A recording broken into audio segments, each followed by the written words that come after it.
پہنچانے کی کوشش کریں سبوں کا درس نظامی کمپلیٹ کرنے والے شخص کے اڑے طریقے سے پڑھے تو سیدھے انہیں کے شرمندگی حاصل نہ جگر انہیں کمپلیٹ پڑھے ہوا سمجھو انہیں کے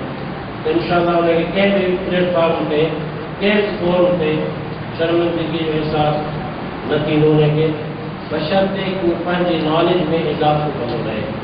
رسائل اچن تھا رسالہ مختلف مانو جا انہوں نے گالوں جو انٹرنیشنل نیوز جا یا کتاب وغیرہ سے کیسے مانو پر یا پہ اساں جے سکھیا جو حصہ آئے اسیں چاہیوں تھا جیکر اساں ایتا بڑا محدث بڑا مفسر بڑا مفتی پیدا نہ کرے سکیاں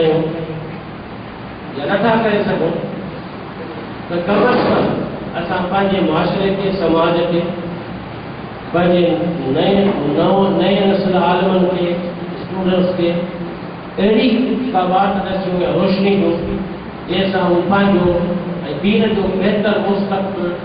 ٹھائے سکن انہیں کے بعد بڑھائے سکن انہیں حوالے سے ادارے علوم اسلامی پانچے قیام کام کی حجیت تائیں مختلف مرحلن سے